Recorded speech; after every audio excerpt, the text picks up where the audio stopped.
할렐루야. 우리 주님의 놀라운 평화가 여러분의 심령과 가정과 일터 위에 흘러넘치시기를 축복드립니다. 곁에 앉아 영광입니다 하고 인사 한번 해주시겠습니까?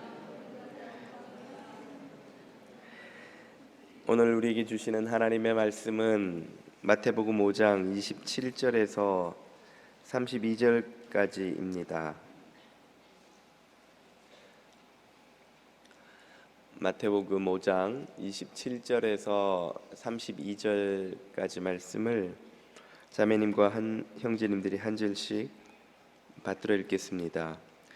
또 간음하지 말라 하였다는 것을 너희가 들었으나 나는 너희에게 이르노니 음욕을 품고 여자를 보는 자마다 마음에 이미 간음하였느니라.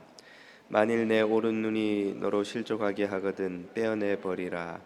내 백체 중 하나가 없어지고 온몸이 지옥에 던져지지 않는 것이 유익하며 또한 만일 내 오른손이 너로 실족하게 하거든 찍어내 버리라. 내 백체 중 하나가 없어지고 온몸이 지옥에 던져지지 않는 것이 유익하니라. 또 일렀을 때 누구든지 아내를 버리려거든 이혼 증서를 줄 것이라 하였으나 나는 너희에게 이르노니 누구든지 음행한 이유 없이 아내를 버리면 이는 그로 간음하게 하며 또 누구든지 버림받은 여자에게 장가드는 자도 간음함이니라. 아멘. 지난주에 이 본문으로 설교를 준비하면서 떠오르는 영화가 있었습니다. 한국에서 작년에 원작 소설과 영화가 큰 화제가 되었던 82년생 김지영이라는 제목의 영화입니다. 아마 여러분 중에도 보신 분들이 여럿 계시리라 생각이 되는데요. 27분이 보셨군요. 눈빛을 보아하니 82년생 김지영은 제목 그대로 82년에 태어난 30대 후반의 한국의 평균적인 여성 김지영입니다. 한국의 평균 여성을 상징하는 인물이라 할 수 있죠. 영화는 그런 김지영 씨의 일상을 보여주면서 시작하는데요. 그녀는 직장 생활을 하다가 결혼 후에는 어린 딸 하나를 키우는 전업주부로서 평범하게 살아갑니다. 어느 날부턴가 그녀는 멍하니 먼 곳을 응시하다가 갑자기 친정 어머니가 되기도 하고 돌아가신 할머니가 되기도 하는 다중인격 장애로 의심되는 정신질환을 앓습니다. 남편을 보고 어느 순간 갑자기 사위라고 부르면서 대화를 하는 거예요. 딸을 손녀라고 부르면서 이런저런 대화를 해나가는 겁니다. 당황하는 남편은 이게 무슨 일인가 놀라고 충격을 받죠. 또 어느 날엔가는 자신이 돌아가신 할머니인 듯이 말을 꺼내더니 어머니를 보고 딸이라고 부르면서 이런저런 또 대화를 이어가는 것이죠. 다행히 그 자상한 남편의 도움으로 그 자상한 남편이 그 탤런트 공유 씨거든요. 영화에서. 그래서 어떤 분들은 그러시더라고요. 공유가 저렇게 잘해주는데 뭐가 불만이라서 아픈가. 아무튼 그 자상한 남편의 도움으로 정신과 치료를 받으면서 증세가 호전되어 갑니다. 그러나 그 과정에서 그녀와 그리고 그 어머니와 또 그 할머니로부터 대대로 참 여자들이 이 한국 사회에서 견디며 감내하지 않으면 안 되었던 드러나지 않던 차별과 불평등, 억압과 폭력, 그리고 멸시의 시선이 낱낱이 고발되는 것입니다. 가정에서는 딸이라는 이유만으로 남동생에게 모든 것을 양보해야 하고 희생을 강요당하고 직장에 가면 여직원이라는 이유로 능력과 성실성과 상관없이 승진해서 밀리고 회의 때마다 커피를 타와야 하고 이런저런 멸시와 희롱을 그냥 속으로만 견디며 참아내야 합니다. 시댁에서는 그 시어머니도 받았을 것이 틀림없는 방식의 억압과 착취와 희생의 강요를 일방적으로 당하지요. 사회에서는 조심해야 한다는 여성에 대한 억압적 시선에 늘 짓눌리고 성희롱, 성폭력의 피해자가 되면서도 정작 여자가 몸가짐을 똑바로 하지 못해 그런 일을 당했노라고 더 큰 폭력에 참 짓밟히는 고통을 또 감내해야 합니다. 지난주에 우연히 어느 교회 여집사님과 대화를 하다가 이 이야기를 했더니 그분이 이 영화를 보면서 많이 울었다는 거예요. 그 김지영 씨가 자기 같아서, 자기도 젊을 때 한국에서 명절에 친정에 가본 적이 없다는 겁니다. 멀리 있는 시댁에 가서 명절이 시작하기도 전에 가서는 온갖 집안일을, 명절 치르는 일을 다 하다가 그 집의 딸들, 시누이들이 오면 그 시누이 가족이 갈 때까지 뒤치다꺼리를 다 해줘야 된다는 거죠. 그리고 집에 오면 친정에 갈 시간도 힘도 남아있지 않을 만큼 파김치가 되는 것이 매년 명절의 삶이었는데, 김지영 씨를 보며 자기 생각이 나서 많이 울었다는 거예요. 영화를 보면서 제 여동생과 아내의 모습도 많이 떠올랐습니다. 여동생이 제가 대학 다닐 때 한 번은 이런저런 이야기를 하다가 갑자기 막 화를 내면서 우는 거예요. 왜 그러냐. 동생이 말이 오빠는 장남이라서 절대 자기를 이해하지 못한다는 것이죠. 자기가 지금 무슨 일을 겪는지 소가리를 하는지 모른다는 거예요. 저는 아니 자애로운 부모님 밑에서 뭐 아쉬울 게 있고 불만이 있어서 얘가 이러나, 그때는 정말 제 동생이 왜 그러는지 이해를 못했습니다. 영화를 보면서 제가 그 동생의 모습이 많이 떠오르는 거예요. 아, 얘가 그때 왜 울었구나 이해가 되는 거예요. 제 아내의 모습도 여러 번 떠올랐습니다. 세세한 이야기는 다 못하겠고요. 이 자리를 빌어서 제 아내와 여동생에게 진심으로 용서를 구합니다. 무지했어요. 몰랐어요. 무심하기도 했고, 영화를 보면서 제2, 제3의 교회 안에 또 한인사회 안에 있을 제2, 제3의 김지영 씨가 떠올랐습니다. 제가 유아세례 때 농담반 진담반으로 교우들께 둘째 계획은, 셋째 계획은 이렇게 묻고 했던 것이 어떤 분들에게는 어떤 상황에서는 폭력처럼 느껴질 수도 있었으리라는 생각도 듭니다. 우리 젊은 커플들에게 이 자리를 빌어서 사과드립니다. 제가 볼 때는 우리 한국의 모든 남성들이, 한국 사회의 모든 남성들이 이 영화를 봐야 합니다. 아마 이렇게 생각하시는 분도 계실 거예요. 목사님, 저희 집에는 그런 차별이나 불평등이 없습니다. 제 아내, 제 여동생, 저희 어머니는 그런 일 겪지 않아요. 예. 이런 분들은 꼭 보셔야 됩니다. 예. 이런 분들이 제일 위험해요. 저도 그렇게 생각했습니다. 저도 제 아내가 무슨 차별을 받아, 내 여동생이 무슨 서러울 일이 뭐가 있어, 그렇게 생각했었던 제가 영화를 보면서 좀 계몽이 됐어요. 여자의 심정에 그 공감이라고 할까요? 조금이나마 갖게 되었습니다. 우리가 21세기 문명 사회를 살아가고 있다고 하지만 여성에 대한 폭압은 그리고 차별은 여전히 현재 진행형입니다. 아시다시피 한국 사회의 한 가정당 뭐랄까요? 뭐라고 하던가요? 평생의 합계 출산율이 세계 최초로 1명 이하로 떨어졌다고 하지 않습니까? 젊은이들이 결혼을 안 하고 해도 아이들을 안 낳는다는 거예요.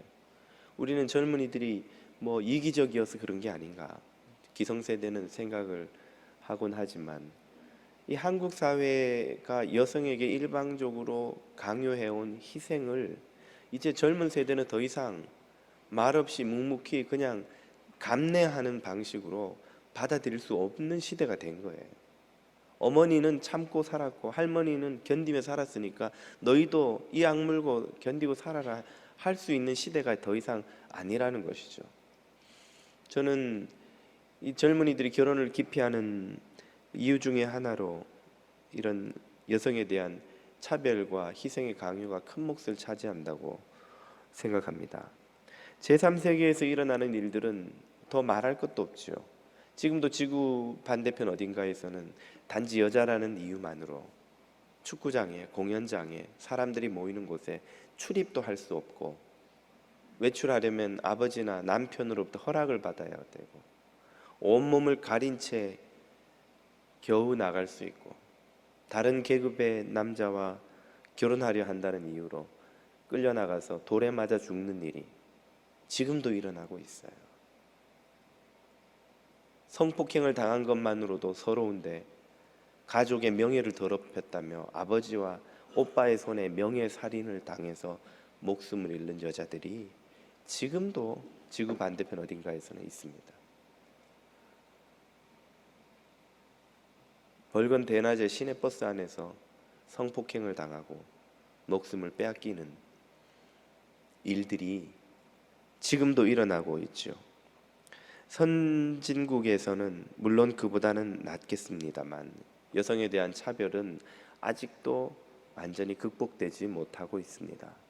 여성에 대한 폭압은 인류 역사가 시작된 이래 단 한순간도 없었던 적이 없는 악습이죠. 예수님은 오늘 본문 말씀을 통해서 동토는 하나님의 나라, 제자들이 살아갈 그 나라에서는 더 이상 이런 일이 일어나서는 안 된다고 말씀하고 계시는 것입니다. 오늘 우리가 읽은 본문은 산상설교에서 소개하는 6개의 대립 명제 중 두 번째입니다. 그 내용을 보면 간음과 이혼이 소재인데요. 내용만 보면 실제 간음뿐 아니라 마음으로 하는 간음도 간음이니 하지 말아라 하는 것과 가급적 이혼하지 말아라 하는 것이 그 내용을 이룹니다. 이 내용만 보고 본문을 이해하려 하면 이런 관점으로 접근하게 되죠. 제가 이 본문으로 많이 받았던 질문이 그것입니다. 목사님, 간음의 범위는 어디까지입니까? 뭐는 간음이고 뭐는 간음이 아닌가요? 그리스도인은 이혼해도 됩니까? 안 됩니까? 된다면 어떤 경우에는 되고 어떤 경우에는 안 되나요? 하는 이런 범위를 정하는 것이 관심사입니다. 이 본문에서 그런 문제에 대한 답을 끌어낼 수도 있겠습니다만 이 본문은 그보다 더 깊은 차원의 문제를 다루고 있습니다. 그것은 간음과 이혼이 항상 만들어내는 희생자가 있다는 것이죠. 그 희생자는 누구입니까? 바로 여자지요, 여자. 항상 이 두 가지 사건이 만들어내는 희생자는 여자입니다. 먼저 간음의 예를 한번 살펴보겠습니다. 성경에서 성적 부도덕을 묘사하기 위해 쓰는 단어는 보통 두 가지인데, 첫째는 음행, 두 번째는 간음입니다. 음행은 훨씬 폭이 넓은 일반적인 성적 부도덕 전체를 가리키는 것이라면, 간음은 그보다 훨씬 그 범위가 좁은 배우자를 가진 이가 배우자 아닌 이와 만드는 성적 부도덕이라는 좁은 범위의 개념입니다. 이 간음이 음행과 다른 점은 무엇인가 하면, 간음은 반드시 희생자를 만들어낸다는 것이죠. 그 희생자는 바로 배신당한 배우자입니다.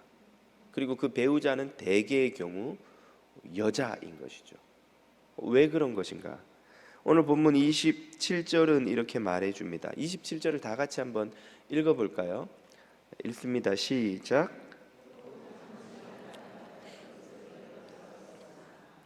나는 너희에게 이르노니 여자를 보고 음욕을 품는 자마다 마음에 이미 간음하였느니라. 자, 간음에 대해서 말씀하시며 여자를 보고 음욕을 품는 것이 간음이라고 하셨어요. 그러면 지금 이 음욕을 품는 주체는 누구입니까? 남자잖아요. 간음은 남자만 할 수 있는 게 아닙니다. 여자도 간음하잖아요. 그런데 왜 여기선 남자만 예로 들고 있을까요?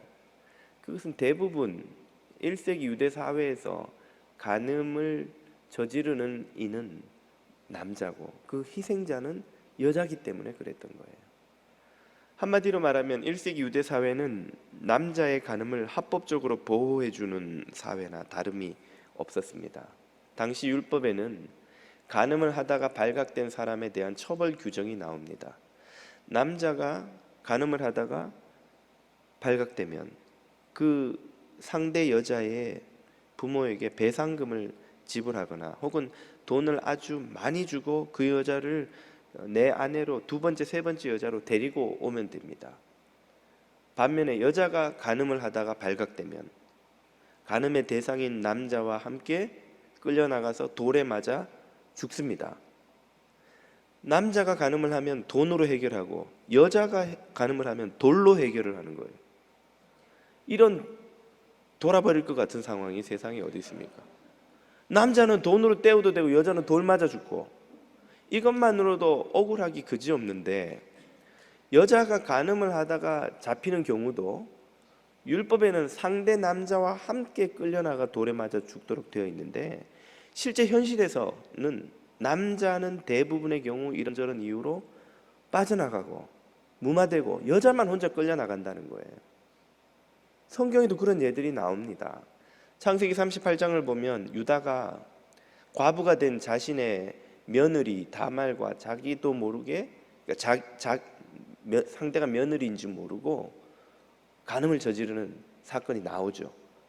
그냥 거리의 여자인 줄 알고 돈을 주고 성매매를 했는데, 알고 봤더니 나중에 소문이 들려오기를 이 며느리 다말이 임신을 했다는 거예요. 내 아들은 죽었는데 누구랑 관계를 맺고 임신했는가? 끌려 나와서 돌에 맞아 죽게 생겼어요. 그 며느리의 성적 부도덕을 징계한다고 끌고 나와서 돌로 치려고 하는데 그 여자가 내놓는 증거를 보니까 그 상대가 자기였던 게 드러나는 거예요. 그 유다가 그 상황을 어떻게 처리합니까? 아이고 동네 창피하다, 우사스럽다, 없던 일로 하고 그냥 하자, 돌려보내라, 그렇게 묻어버리고 말아요. 여자가 잘못을 하면 돌에 맞아 죽는데 그 상대가 나면 그냥 없던 일로 하고 끝나는 거예요. 그럴 수 있는 게 남성 중심적인 유대 사회였습니다.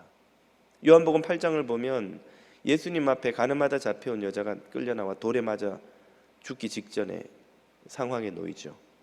그 여자가 혼자 간음했겠어요? 상대가 있었을 거 아니에요. 그럼 같이 끌려나와야지. 그 남자는 어디로 갔단 말입니까? 그 본문에는 그 남자의 상황에는 이런 방구 언급도 없어요. 어떻게 빠져나갔는지도 몰라요. 여자만 혼자 끌려와서 거기서 돌에 맞아 죽게 생긴 거예요. 이게 1세기 유대 사회의 현실이었던 겁니다. 남자는 돈으로 해결하면 되고 여자는 돌로 해결해야 되는 불공평하고 말도 안 되는 상황. 이런 불공평한 사회에서 남자의 간음은 흔하디 흔한 일상이었던 거예요. 그렇게 남자가 밖에 나가서 다른 여자를 만나기 시작하면 집에 있던 아내는 어떻게 됩니까? 집안에 있지만 사실상 버림받은 여자가 되는 거예요. 당시 유대 사회에 여자의 생존이라는 건 어릴 때는 아버지, 나이가 들면 결혼하면 남편의 호의에 전적으로 의존하고 있습니다. 남편이 음식을 제공해 줘야 먹고 사는 거예요. 남편이 잠자리를 하는 여자에게는 음식을 제공할 의무가 탈무드에 적혀 있어요. 첫째 아내, 둘째 아내, 셋째 아내마다 다 어떻게 음식을 제공하라는 규정까지 나와 있습니다. 남자가 밖에 나가 다른 여자를 만나기 시작했다. 그 말은 집에 있는 그 여자는 거의 버림받은 여자처럼 돼버린다는 거예요. 이게 간음의 희생자가 되는 여자의 현실입니다. 양식도 제공받지 못하고 잠자리를 함께할 기회도 없고, 그런 상황에서 나름 경건하다는 바리새인들은 율법을 지키느라 결혼한 동안에는 간음을 하지 않는 것을 자부심으로 여겼습니다. 나는 아내를 두고 밖에 나가 다른 여자를 만나지 않는다고 하며 스스로 자부심을 가졌어요. 그것으로 의롭다고 생각했습니다. 그것이 예수님이 말씀하셨던 바리새인의 의예요. 그런데 문제는 밖에 나가 잠자리를 하지 않아도 여자를 마치 버려진 사람처럼 여자를 그렇게 집안에 내팽개쳐 둔 바리새인들도 많았다는 거예요. 왜입니까? 그들의 마음에는 더 이상 아내가 여자가 아닌 거예요. 밖에 나가서 잠자리는 하지 않지만 다른 여자에 대한 욕심과 마음의 음욕을 품고 살아갈 때에 여자는 거의 유배된 존재처럼 집안에서 버림받은 존재가 되는 것이죠. 바로 그런 상황을 꼬집는 것이 예수님의 이 말씀입니다.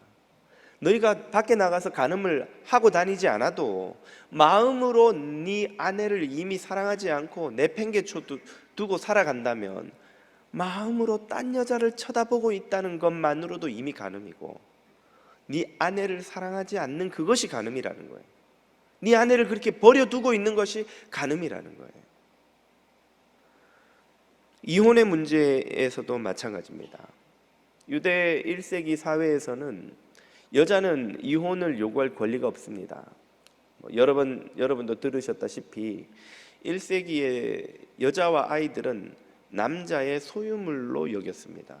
사람의 수를 셀 땐 성인 남자만 세고 여자와 아이는 세지 않았어요. 왜? 성인 남자의 소유물이니까. 그런 소유물이 이혼을 주장할 수 있겠습니까? 결혼도 남편이 아버지한테 돈 주고 자기를 사가듯이 데려가서 한 게 결혼인데, 그 여자는 일방적으로 남편의 처분에 그 생존이 달려 있는 거예요.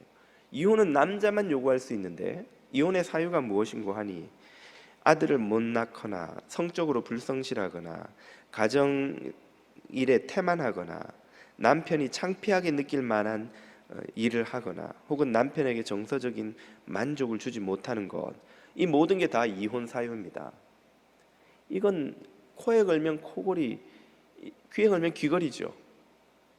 아마 야, 되게 좋았겠다 이렇게 생각하는 남자들이 혹시 계실지 모르겠어요. 이런 사유들을 남자가 랍비한테 가서 설명하고 이혼 3번 입으로 외치고 증서를 써주면 이혼 절차가 끝나요. 얼마나 이혼이 쉬운지. 그런데 모세는 남자에게 그렇게 이혼을 할 때 꼭 이혼 증서를 써주라고 당부합니다. 오늘 본문 31절을 보십시오. 또 일러스되 누구든지 아내를 버리거든 이혼 증서를 꼭 줄 것이라 하였으나 누가? 모세가 너희에게 그렇게 말했지.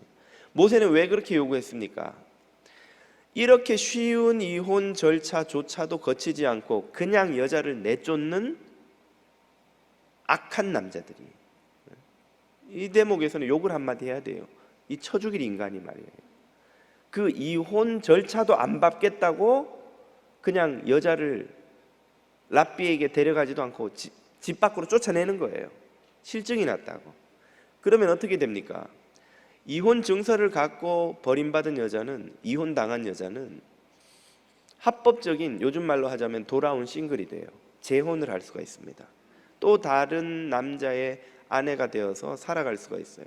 그게 그 당시로서는 대단히 중요한 문제인데, 왜냐하면 앞에서도 말씀드렸듯이 여자는 그 당시에 어떤 생산수단을 소유하지도 못했고 재산을 상속받지도 못했습니다. 극소수의 귀족 집안의 딸들이 아니라면 대부분의 서민들은 이혼 증서도 없이 이혼을 당하면 다른 남자와 합법적으로 재혼할 수 없기 때문에 그 버려진 여자와 결혼하는 것은 아직도 전 남편의 소유인 여자와 잠자리를 갖는 것이 되어서 그것도 간음이 되는 거예요. 그래서 32절 후반부에 이렇게 나오죠. 또 누구든지 버린 여자에게 장가드는 자도 간음함이니라. 그러니까 합법적으로 재혼을 못한다는 말이에요. 그럼 어떻게 되느냐?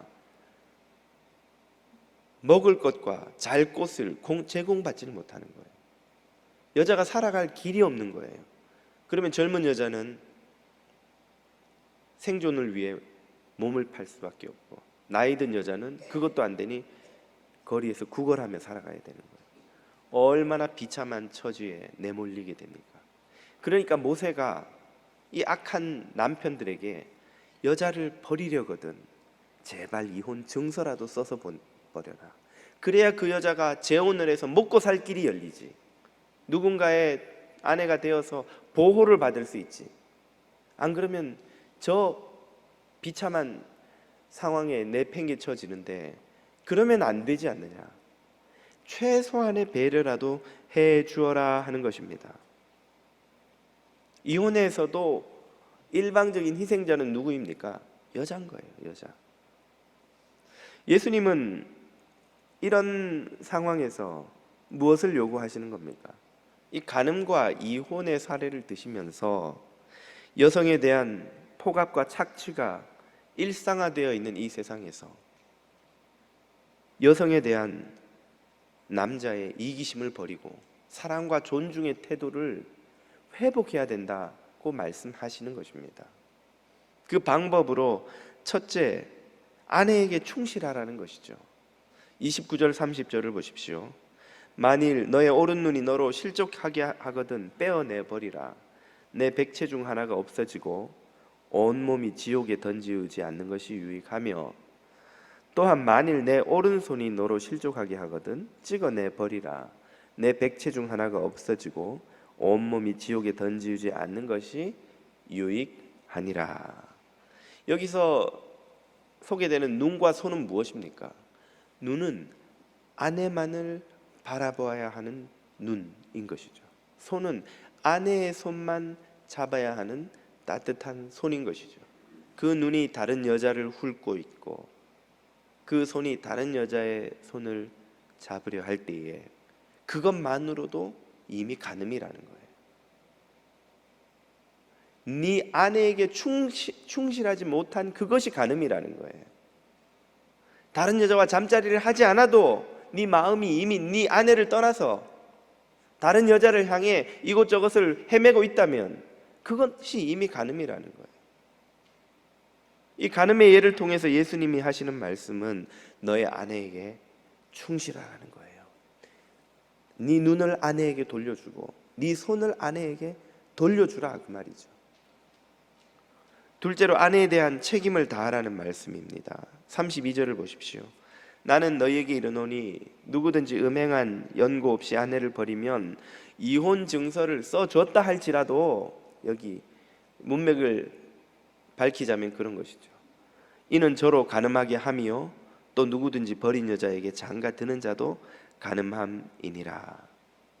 이 구절은 아내가 버림받아서 또 다른 이에게 착취당하는 상황을 만들지 말라는 것이에요. 아내에게 대한 남편으로서의 책임을 다하라. 네가 결혼할 때 검은 머리 팥불이 되도록 이 여인을 사랑하고 섬기고 평생 함께 하겠다고 한 그 약속에 대한 책임을 지라, 그 말이에요. 이혼의 범위가 어디까지입니까? 요 경우는 이혼이 되고 요 경우는 안 되는 건가요? 우리 그리스도인은 어떤 경우에 이혼을 해야 욕먹지 않습니까? 그런 차원의 문제를 의미하는 게 아닌 거예요. 그보다 더 근본적으로 이혼할 구실을 찾지 말고 이혼할 상황을 만들지 말고 너의 아내가 사랑받고 존중받고 너에게 소중한 존재라는 사실을 깨닫고 회복하라 하는 말입니다. 제자의 사명은 무엇입니까? 예수님은 하나님 사랑과 이웃 사랑이 우리 그리스도의 제자에 마땅한 사명이라 말씀하셨죠. 이웃은 누가 이웃인가요? 유대 탈무드에 보면 그 이웃의 순번이 나와 있습니다. 제일 먼저 우리가 섬기고 또 거긴 도네이션, 기부의 대상으로 그렇게 나와 있어요. 첫 번째로 기부해야 할 도네이션의 대상, 배우자입니다. 탈무드에는 여자로 나오죠. 남성 중심 사회니까요. 아내가 1순위, 2순위는 미성년 자녀, 3순위는 부모, 4순위는 성년이 된 자녀, 5순위는 친척, 6순위는 가까운 이웃, 7순위는 먼 이웃, 이렇게 되어 있습니다. 우리가 이웃을 사랑한다고 한다면 제일 먼저 사랑하고 섬겨야 할 이가 누구냐? 배우자라는 거예요. 그러므로 배우자, 남편, 아내를 사랑하고 섬기지 않으면서 밖에 나가서 불쌍한 이웃을 돕는다는 모든 수고는 다 헛수고요, 위선일 수 있다는 것을 말씀하시는 것입니다. 잠언 5장을 보면 아름다운 이런 노래가 나옵니다. 너는 네 우물에서 물을 마시며, 곡조를 붙여야 돼요. 이런 데는 내 샘에서 흐르는 물을 마시라. 어찌하여 내 샘물을 집 밖으로 넘치게 하겠으며 내 도랑물을 거리로 흘러가게 하겠느냐. 갑자기 하려니까 안 되네요. 아무튼 그 물을 내게만 있게 하고 타인으로 더불어 그것을 나누지 말라. 우리 지휘자님 이거 곡조 좀 붙여주세요. 그 셈이 누굽니까? 18절 네 셈으로 복되게 하라. 네가 젊어서 취한 아내를 즐거워하라. 이 셈은 바로 아내를 말하는 거예요. 아내. 어떤 아내? 젊어서 취한 아내. 그럼 지금은 어떻다는 거예요? 젊지 않다는 이야기죠. 젊지 않다는 것은 결혼할 때 그 젊음과 싱싱함과 매력과 아름다움을 더 이상 갖지 않다는 이야기죠. 그럼에도 불구하고 그 아내에 대한 너의 사랑과 충성, 성실함을 잃어서는 안 된다는 것입니다. 예수님의 이 가르침은 간음의 범위가 어디까지냐, 이혼은 되냐 안 되냐의 차원을 말하는 것이 아닙니다. 시대가 많이 바뀌었습니다. 모세의 시대와 예수님의 시대의 상이 바뀐 것처럼 예수님의 시대와 오늘날의 시대도 엄청나게 많이 바뀌었죠. 오늘날엔 더 이상 모든 사람이 결혼하는 시대도 아니요, 여자가 남자의 소유물인 시대도 아닙니다. 여자가 남자 없이는 혼자 못 사는 그런 세상도 더 이상 아니고 다양한 이혼 사유가 있는 시대지요. 여자만 일방적으로 희생하는 시대도 아닙니다. 매 맞는 남편도 의외로 많아요, 여러분. 저만 그런 건 아니죠. 분명히 누군가 있으시리라고 믿습니다. 저 혼자 죽을 수는 없으니까. 그 모세의 시대와 예수님의 시대가 달랐던 것처럼 예수님의 시대와 오늘날의 시대가 다릅니다. 그러므로 이 구절에서 이혼에 관한 모든 적용 가능한 팁, 간음에 대한 모든 범위를 정하는 팁을 만들어내는 건 좀 비현실적이에요. 오히려 주님이 말씀하시는 것은 이 간음과 이혼이라는 사례를 통해서 동토는 하나님 나라에서 살아갈 그리스도의 제자들은 더 이상 여자를 이용과 착취와 억압의 대상으로 보지 않고 내 뼈 중에 뼈요 살 중에 살로 여기는 그 마음을 회복해야 된다는 거예요. 창세기에서 하나님이 이끌어오신 여자를 보고 아담이 무엇이라 고백합니까?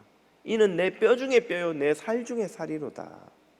그 문맥을 여러분 자세히 보시면 언제 한번 제가 그 본문만 다시 좀 살펴볼까 합니다만은, 하나님이 아브라함이 독처하는 것을 보고 외롭고 쓸쓸한 것을 보시고 모든 동물들을 아브라함 앞에 다 불러다 놔요. 아브라함이 이름을 붙여주지만 아브라함이 기뻤다는 표현이 없습니다, 거기에. 그런데 여자를 데리고 오자 아브라함이 웬 아브라함이 거기 둘 다 아시라서 그건 헷갈렸어요. 아담이 왜 자매님들이 저를 보고 웃나 했네요. 아담이 하와를 보고 너무 기뻐하며 내 뼈 중에 뼈요 살 중에 살이로다. 아내는 그리고 남편은 하나님이 우리에게 주신 가장 소중한 뼈요 가장 소중한 살이요 내 생명의 일부인 거예요. 그 마음을 회복하라는 말씀이에요. 그 마음을, 그것을 회복하지 않고는 그리스도의 제자로 살아갈 수 없다는 것이죠. 바리새인들은 사는 동안 적어도 아내를 배신하는 간음은 하지 않고 아내를 버릴 때는 이혼 증서는 써주는 방식으로 율법을 지켰습니다. 그게 바리새인의 의인 거예요. 그러나 예수님은 너희 의가 바리새인의 의보다 더 나아야 한다고 말씀하셨죠. 내가 아내를 배신하지 않았다는 것으로 만족하고 이혼할 때는 증서를 써주는 배려를 하는 것으로 만족하는 바리새인들 수준의 의를 구하지 말고 이는 내 뼈 중에 뼈요 내 살 중에 살이로다. 하나님이 내게 주신 인생의 가장 귀한 소중한 선물이로다 하는 아내에 대한 사랑과 존중을 회복하는 마음, 그것을 주님은 우리에게 가르치고 요구하고 계신 것입니다. 그게 제자들의 의인 것이죠. 그게 천국 백성의 삶의 방식인 것이죠. 오늘 여러분의 눈은 어디를 향하고 있습니까? 여러분의 손은 누구의 것입니까? 우리의 모든 것이 아내의 것이요 우리의 모든 것이 남편의 것인 천국을 이루는 여러분의 가정이 다 되시기를 주님 이름으로 축복드립니다. 기도드리겠습니다.